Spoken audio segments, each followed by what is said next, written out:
servi dans l'église et t'a lioté. Tu fais la même chose que cet homme sorti des eaux, mais pas pour être domestique. Quel genre de fils es-tu? Es-tu celui qui fait ce que le père demande ou celui qui dit non? Parce que le oui sans faire ne suffit pas oui. Et les gens qui disent, moi je connais Dieu, le mot connaître en grec signifie ginosko. C'est-à-dire, quand on dit je connais sans faire, ce n'est pas connaître. Ce n'est pas connaître. Et la connaissance de la tête ne sauve pas, c'est la connaissance du cœur qui sauve. La connaissance du cœur signifie la pratique. Dieu nous a sauvés, il a pardonné tous nos péchés. Parce que tout commence par le pardon. Vous avez vu, la première repentance, c'est un profond regret par rapport au péché et on décide d'abandonner. C'est toujours par rapport à ça. Dieu a pardonné tous nos péchés. Et il a encore pourvu à la confession des péchés pour que chaque jour nous soyons propres devant lui. Et la Bible dit, si nous confessons nos péchés, il est fidèle et juste pour nous pardonner et pour nous purifier de toute iniquité. Chaque jour, alors qu'il nous a pardonné au départ, il continue à nous pardonner.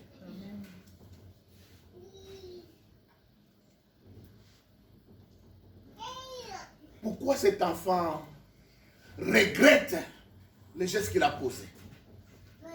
C'est que Vachi n'a pas eu le temps de faire, c'était trop tard. Trop tard de dire, qu'est-ce que j'ai fait là? Et il s'est rendu compte de la bêtise quand il était dehors du palais royal. Hors du palais royal, tu te rends compte que, mais maintenant, ben, la reine parce que j'étais marié au roi. Tu n'es pas la reine Elisabeth, hein? La reine Elisabeth est reine. Mais la plupart des reines sont reines parce qu'elles sont mariées à un roi. Nous sommes enfants de Dieu. Tout ce que nous sommes, c'est parce que Jésus a payé. Parce que Jésus est mort. Mais nous oublions souvent. Les deux enfants sont tous deux héritiers. Quand on dit héritier, ça signifie quoi? Ce qui appartient au père vous appartient. Et donc, quand le père dit, va dans la vigne, en fait, le père t'envoie entretenir ce qui t'appartient. Parce qu'après lui, il ne sera pas là. C'est toi qui vas hériter de ça. Je vous ai raconté une histoire qui m'a beaucoup édifié. Je l'ai raconté vers la fin du message, il y a 2-3 semaines ici. Un employé travaillait quelque part comme architecte. Et puis, après presque 30-40 ans de service, il était temps pour qu'il aille en retraite, à sa pension. Et donc, juste quand il a parlé avec son patron, il dit que, en tout cas, je dois maintenant partir, m'occuper d'autres choses. Je suis à la fin de ma carrière et tout et tout. Le patron dit, ah, c'est très bien. Mais comme je t'apprécie beaucoup, je vais te donner une dernière tâche. Un dernier chantier. Si tu me fais seulement ce chantier-là, après, tu peux partir. L'homme a accepté tout bonnement. Alors, on lui montre un grand terrain, on lui montre les plans, on dit, ok, exécute ça, fais ce que tu peux faire. Cet homme s'est occupé de ces chantiers du début à la fin. Ça a pris les mois que ça devait prendre, et puis, à la fin, l'architecte est venu donner les clés au propriétaire, disant, j'ai fait ce que tu m'as demandé, c'était le dernier chantier, je dois maintenant partir. Maintenant, le patron organise une grande fête pour dire au revoir à son employé qui part en retraite. Le jour J est arrivé, les gens étaient réunis, ils vantent les qualités de cet homme, comment il a servi avec fidélité, avec tout son cœur. Voilà, maintenant il part. Alors le patron vient avec une enveloppe, comme ça. Il donne au monsieur. Il dit, prends. Ça, c'est les cadeaux que j'ai pensé te donner pour toutes les années que tu as été avec nous. Ouvre. Quand il ouvre, c'est les documents du dernier chantier et les clés de la maison. Est-ce que je me fais comprendre? Amen. Une histoire vraie, ce n'est pas une parabole. Donc là-dedans, il y avait les documents de la maison et les clés. Il dit, ça, c'est les cadeaux. Je voulais que tu les construises toi-même. Il y a des histoires quand vous les lisez, vous dites, oh Seigneur, imaginez que ton avenir, la vie dont Dieu te demande, c'est ton avenir. C'est pour toi. C'est ta maison. Mais tu le fais avec négligence, avec paresse. Mais imaginez que cet homme ait acheté des matériaux non durables. Il a fait n'importe comment. Dans la maison, il allait maudire Dieu. Je ne savais pas que j'étais en train de construire ma propre maison. Quand je venais de me convertir, je n'ai jamais oublié. Il y a une vieille maman qui nous avait prêché. J'ai dit prêcher, pas enseigner. Parce que les témoignages de maman Domitille, c'est la prédication, ce n'est pas l'enseignement. C'est pourquoi dans la prédication, il y a beaucoup de choses, il faut faire attention. Qui ne sont pas toujours droites avec la sainte doctrine. Et cette maman nous a dit ceci. Elle voulait nous faire comprendre que tous les biens qu'on fait ici, on est en train de construire notre maison au ciel. Parce qu'il est dit que Jésus est allé nous préparer une place. Et lorsqu'il aura fini, il viendra nous chercher afin que là où il est, nous y soyons aussi. Dieu est un divin architecte. Tout ce que vous voyez à Dubaï, c'est rien par rapport au ciel. Et la nouvelle Jérusalem, c'est une ville construite au ciel qui va descendre comme ça. Bon, maintenant dans cette ville-là, votre appartement est là. Moi, je vois beaucoup de sociétés ici, de construction, ils construisent, c'est juste, mais l'intérieur, vous devez vous-même finir. Est-ce que je me fais comprendre? Vous devez vous-même finir l'intérieur de la maison. Bon, cette maman nous a dit ceci. Quand tu fais quelque chose de bien à l'église, c'est quelque chose qu'on fait dans ton appartement là-bas au ciel. Imaginez, tu étais sauvé. Tout ce que Dieu demande, tu ne fais pas. Tu rentres au ciel.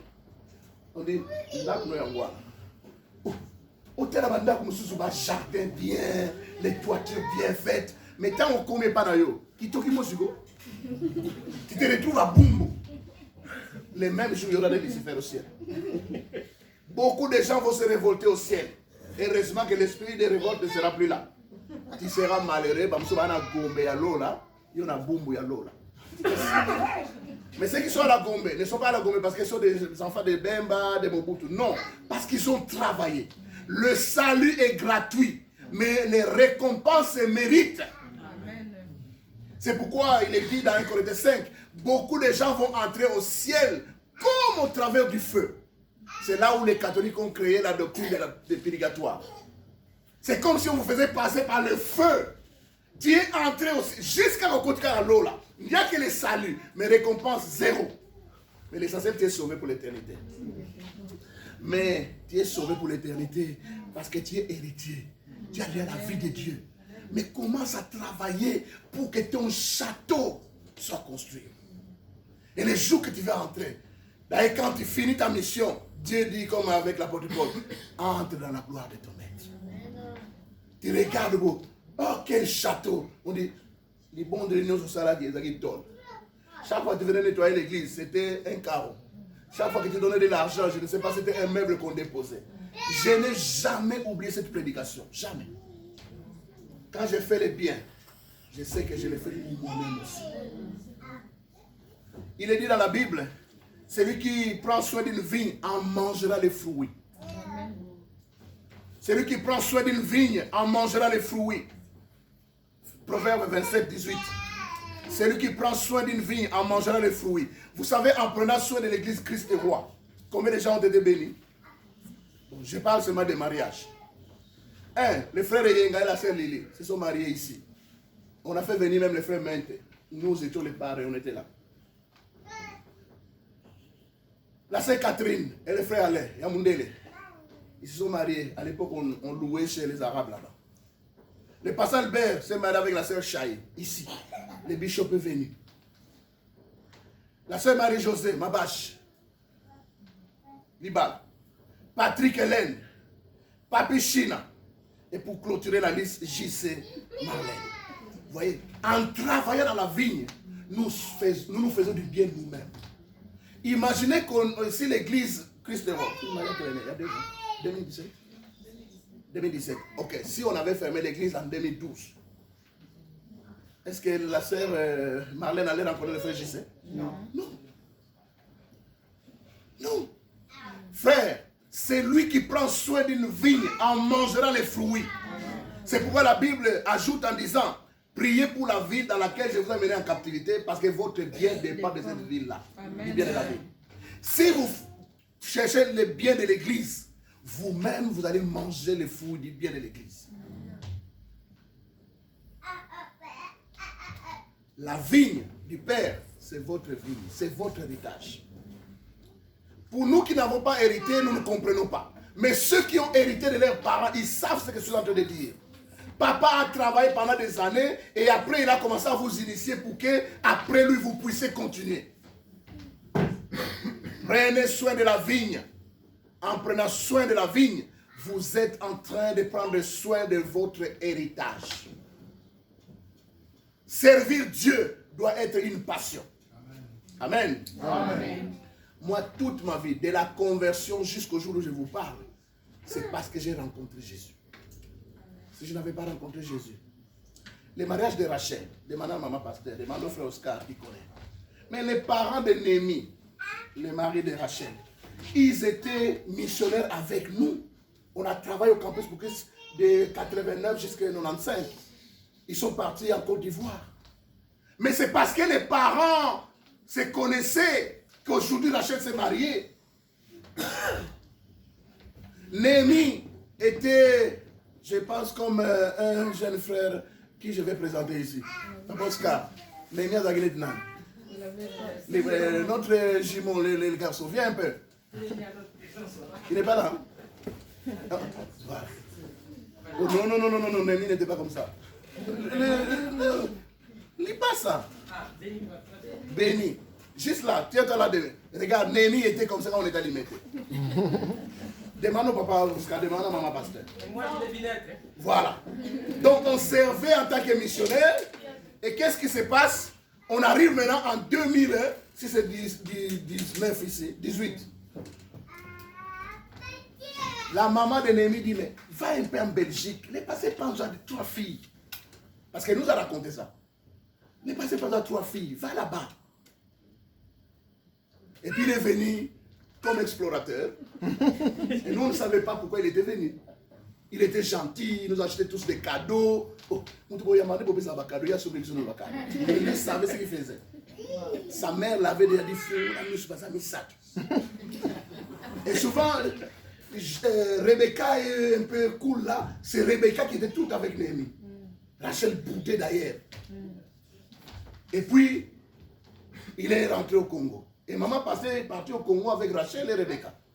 Mais maman pasteur, qui s'inzili tout le temps, il voulait travailler avec les filles. Alors les filles ont décidé de rester pour revenir une semaine après. Maman pasteur est venue, elles sont restées. C'est à ce moment-là que Néhémie maintenant a mis dans la piscine, a mis dans un restaurant. C'est là que la chose a commencé. Donc, on a la mise au monde, mais il n'avait encore rien dit. Maintenant, quand les deux sont rentrés ici, maintenant, il a décidé entre les deux. Toutes les cousines de Néhémie croyaient que c'est Rebecca. Parce que les photos, quand il était en Belgique, il était toujours avec Rebecca. Et les cousines écrivaient à Rebecca. Donc, ils savaient que c'est pourquoi les deux sont très complices. C'était pour détourner l'attention. Et puis, quand ils ont compris que c'est Rachel, et puis c'est Rachel, et puis on est descendu, vous avez vu les photos. Mais pourquoi je dis ça? Si maman pasteur et moi, on n'était pas missionnaires au campus pour Christ. D'abord, si on n'avait pas reçu Jésus, pour que 5 ans après, on se retrouve au campus pour Christ. Et si on n'avait pas rencontré les parents de Néhémie là-bas, comment est-ce que Néhémie allait venir ici pour chercher Rachel? Frère, la providence divine veut dire une infinie sagesse par laquelle il fait concourir toutes les choses. Vous devez écrire les livres de votre vie. Voir la main de Dieu, comment la main de Dieu passe partout. Oh, moi, comme a dit Josué, moi et ma maison, nous servirons l'Éternel. Si vous ne voulez pas choisir, choisissez qui vous voulez servir. Mais moi, j'ai vu la main de Dieu depuis que je l'ai rencontré, Zaka Lokola. Un match, il a déjà tout préparé et j'entre, je vois ce qu'il est en train de faire. Amen. Nous devons servir dans la vigne, car en servant dans la vigne, c'est nous qui allons profiter des fruits. C'est ta propre vigne. L'église Ah, peut-être que tu es déjà marié. Mais il y a des gens qui... Il y a toutes sortes... Ne voyons pas les bénédictions seulement matérielles, ce qu'on peut toucher. Dieu nous bénit. Amen. Alors, ne négligez pas l'œuvre de Dieu. Attachez-vous. La moisson est grande. Il y a peu d'ouvriers. Regardez les sœurs qui sont là assises. Maman Sarah, elle ne savait pas comment chanter. Malgré ses multiples occupations, à l'hôpital, elle est là. Mais vous, vous êtes là. Dans toutes les églises. Les choristes, ici chez nous, dès que quelqu'un se marie, il prend la pension. A démissionné. Elles étaient ici. Je parle de la chorale. Pourquoi maman Sarah doit se débrouiller toute seule? Pourquoi? Alors, voilà, nous arrivons à la conclusion. Il est dit ceci dans la Bible. Suivez-moi s'il vous plaît. Dans les textes que nous avons lus, il est dit, les prostituées vont vous dévancer. Les péagers vont vous dévancer. Mais ce sont ces gens-là qui vont vous dévancer. Vous étiez là avant elle. Vous étiez là avant elle. Ce n'est pas une course, mais quand tu es sérieux avec le Seigneur, Dieu va t'honorer. Pourquoi dans toutes les églises, il y a des chorales de mamans, chorales de papas, et nous on croit que la musique c'est pour les enfants. Nous allons tout faire. Maman Bénédicte va revenir qu'elle forme encore la chorale. Amen. Nous allons encore chanter. Chorale des hommes, des femmes. Et que les jeunes qui sont là, vous, donc il suffit d'avoir un enfant, 2 ans, non. Venez ici. Il faut un travail. Cette année, nous avons beaucoup de choses à réaliser. Ne soyez pas surpris que les mariages qu'on attendait au mois de juillet soient faits au mois de mai. Je vous prépare. Ça peut être au mois de mai. Parce qu'ils sont déjà mariés, donc ils ne voient plus pourquoi ils vont attendre au mois de juillet. Et ça peut se faire au mois de mai. Préparez-vous. Nous avons besoin de ça. Au mois de mars, le bishop va venir ici. Nous aurons des cultes ensemble. Avec nos amis de Courtrai, de Ninove. Mais tout ça doit être préparé. Alléluia. Amen. Et dès que les mariages ont fini, c'est le déménagement. Dès le 1er octobre, on entre à Sarepta. Novembre, je suis au Congo. Implantation avec l'église de la Bord. Donc si vous ne croyez pas à la foi que Papa Oscar a prêché ici, sachez que 2020, c'est une année de foi. C'est une année de foi. Ne soyez pas étonnés que je serai avec vous peut-être 2 semaines par mois, 1 semaine, parce que 2020, c'est une année de foi où nous allons faire ce que nous n'avons jamais fait. Amen. Alors préparons-nous aux grandes choses. La vigne, c'est notre vigne. Un jour, vous lirez les livres que je suis en train d'écrire sur l'histoire de ma vie. Sans Jésus, zéro. Zéro. Peut-être toi, tu connais ta vie sans Jésus.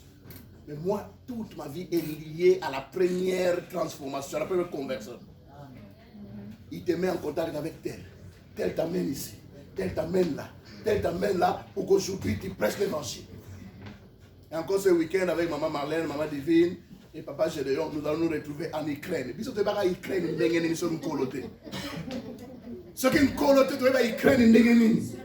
Amen. Alléluia. Amen. Il y a qu'en Ukraine. On a bis ces araminda. En Europe. Alléluia. Dieu est bon. Dieu est bon. Entrez dans la vie du Seigneur. C'est votre héritage. Nous allons nous incliner dans la prière.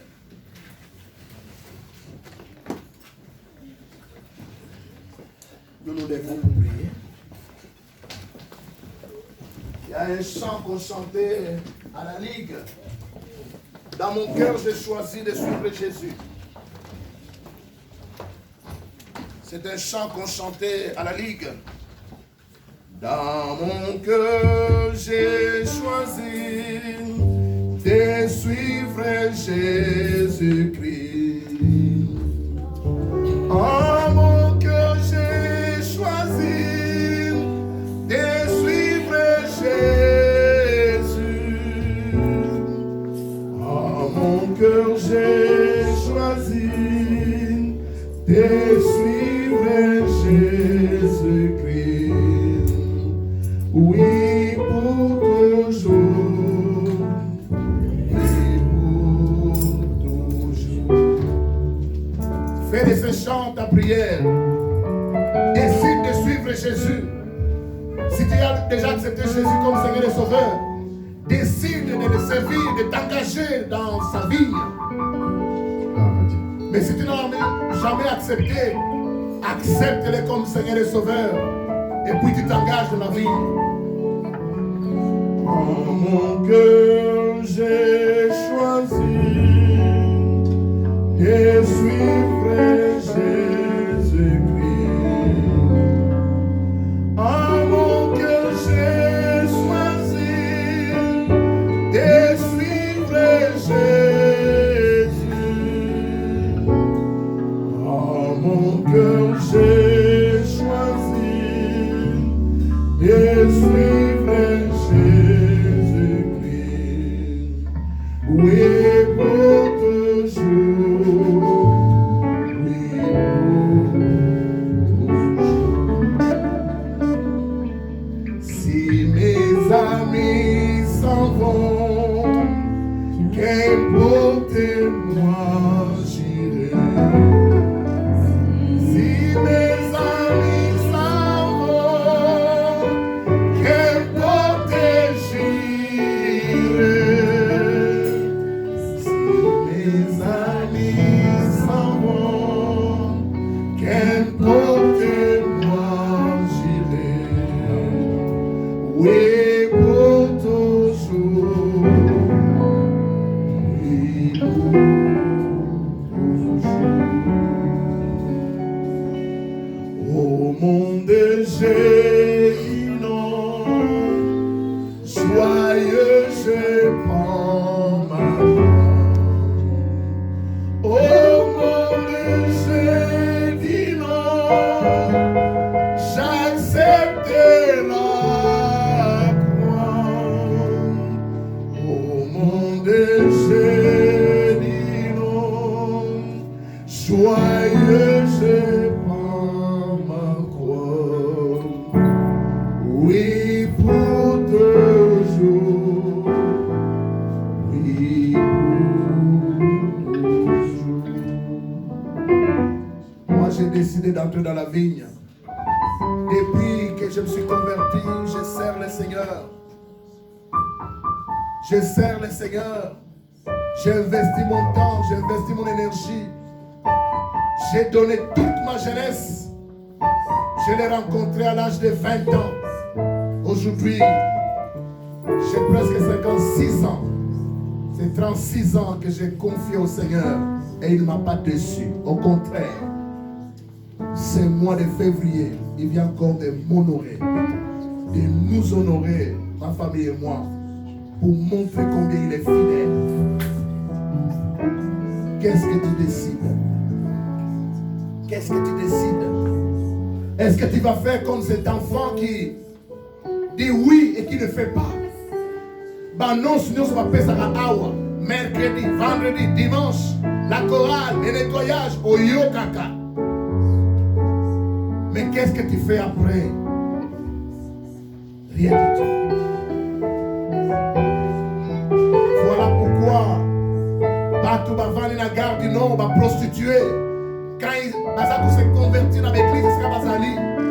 Va se servir avec zèle, avec passion. Voilà Batou qui nous critique qui. Vous les avez pointé du doigt. C'était des prostituées, des voleurs. Aujourd'hui, il va s'aimer dans l'église. Et nous qui étions soi-disant des saints depuis des années, nous sommes là à ne rien faire. Élève ta voix maintenant. Prie le Seigneur. Réponds au Seigneur. Réponds au Seigneur. Il t'a parlé pendant 1 heure. Réponds-lui par la prière. Nous venons à l'église pour dialoguer avec Dieu. Il nous parle par la parole et nous répondons par la prière. Oui, ta parole est une sémence. Ta parole est une sémence. Ta parole est une sémence. Laisse que cette sémence qui a été déposée dans le cœur puisse germer. porter des fruits, Seigneur. Oh, qu'il y ait des hommes et des femmes, Seigneur, des jeunes, Seigneur, Seigneur, dans ta vie. Car ta vie, c'est notre héritage. Reçois la gloire, reçois l'honneur, et des siècles, des siècles.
Merci, notre Père. Merci, l'architecte par excellence. Merci, Dieu Tout-Puissant, toi qui mets toutes les pièces où il faut, quand il faut et comment il faut, Seigneur. Oh, gloire te soit encore rendue, Papa. Merci, Seigneur.